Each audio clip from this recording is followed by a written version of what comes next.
Baseado na história bíblica do livro do Antigo Testamento Gênesis, conhecemos Noé, ou Noa, ainda jovem, tendo que assistir seu pai, o líder tribal Lameque, ser morto por Tubal-Caim. Muitos anos depois, o protagonista, já adulto, está morando com sua esposa, Noema, e seus filhos, Sem, Cã e Jafé. Após ver uma flor crescer instantaneamente e ter pesadelos em que presenciava uma grande inundação, o protagonista vai visitar seu avô, Matusalém. No caminho, ele e sua família encontram cadáveres de pessoas que haviam morrido recentemente em um massacre e adotam a única sobrevivente, uma menina chamada Ila. A garota é tratada de uma ferida abdominal grave e sobrevive, mas Noema lhe diz que devido à ferida não poderá ter filhos. Noé e sua família são perseguidos por assassinos e buscam refúgio com os anjos caídos, conhecidos como guardiões, cujo território é onde vive Matusalém. Os guardiões foram confinados na Terra como golems de pedra por ajudar os seres humanos, depois que estes foram expulsos do Jardim do Éden. Matusalém dá a Noé uma semente do Éden e diz que ele foi escolhido por um motivo. O protagonista entende então que Deus destruirá o mundo com um dilúvio e que terá que construir uma arca para salvar a sua família e todos os animais da Terra.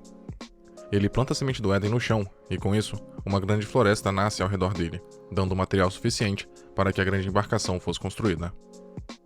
Apesar de se basear em uma história bíblica, o filme toma várias liberdades criativas se comparado ao seu material original.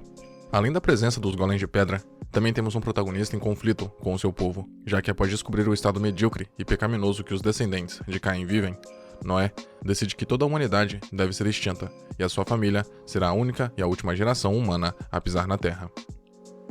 Outros personagens, como seu filho mais novo, Cã, também possuem conflitos pessoais na trama, já que o garoto tem medo de morrer sozinho e não conseguir procriar filhos, visto que a única mulher disponível, a jovem Ila, uma garota incapaz de engravidar, já está em um relacionamento com seu irmão Sem. Enquanto constrói a arca, Noé ainda se vê obrigado a enfrentar o líder tribal, Tubal-Caim, que junto de seus seguidores pretende invadir a arca à força. Enquanto isso, Cã, que está devastado com a ideia de ficar sozinho para sempre, vai atrás de uma esposa para si, e na cidade conhece Nael. Ele tenta levar a garota junto dele para a arca, quando o dilúvio finalmente chega, mas seu pai não permite e ela morre junto de todos os descendentes de Caim.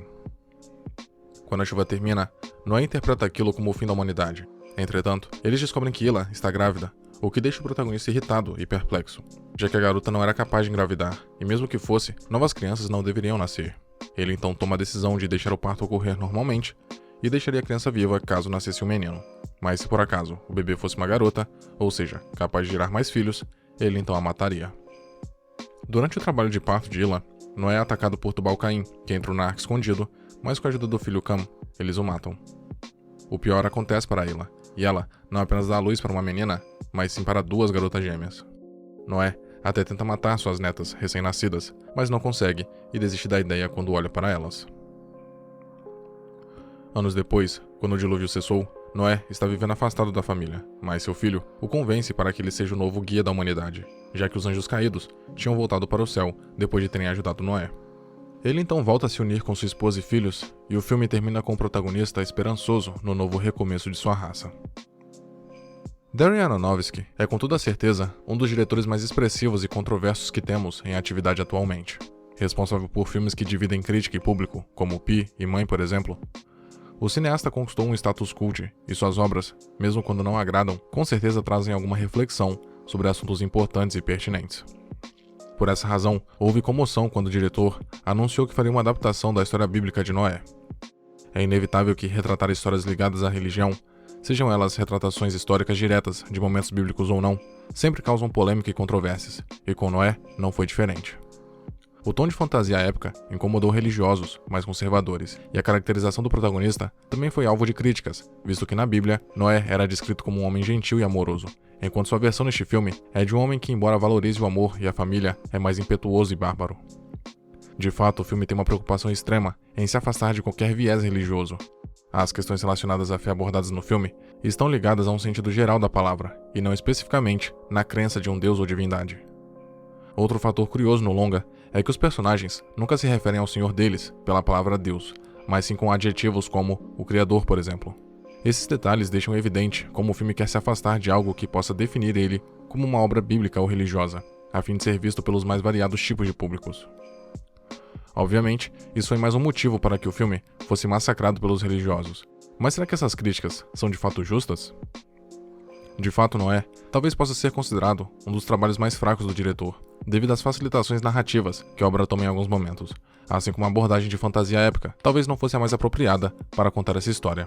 Mas da mesma forma que Noé se mostrou imprudente em apenas focar no lado negativo da humanidade e se esqueceu das coisas boas que ela ainda poderia fornecer, é injusto julgar o filme negativamente apenas pelos seus aspectos mais falhos e ignorar as boas mensagens que a obra traz.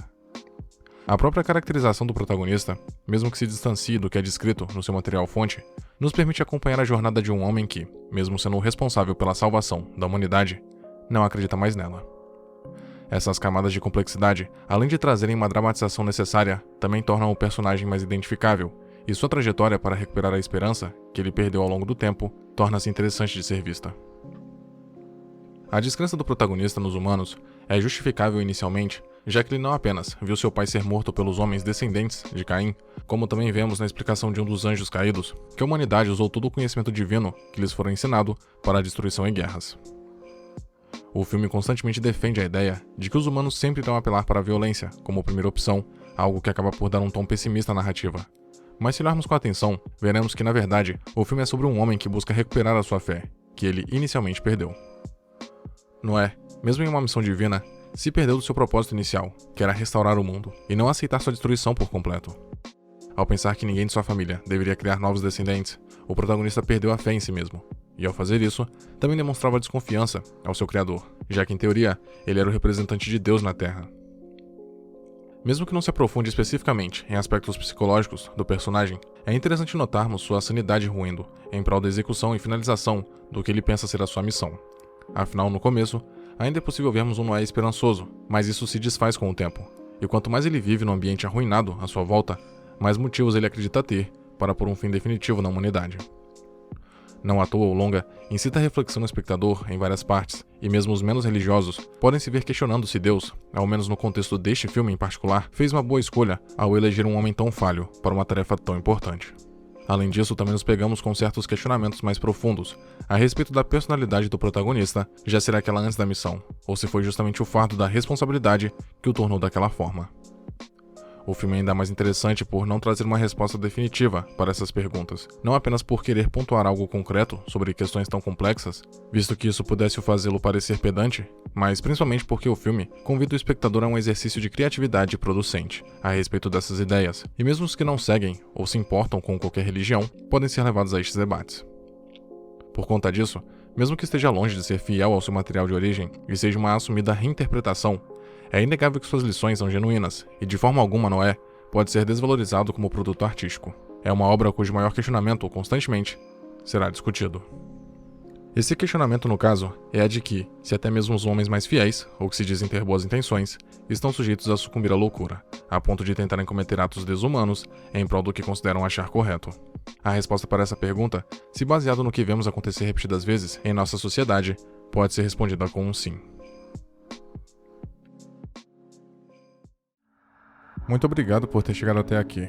Imagino que, de algum modo, esse vídeo tenha sido interessante para você, e por isso peço que o curta e o compartilhe para ajudar a divulgar o conteúdo do canal.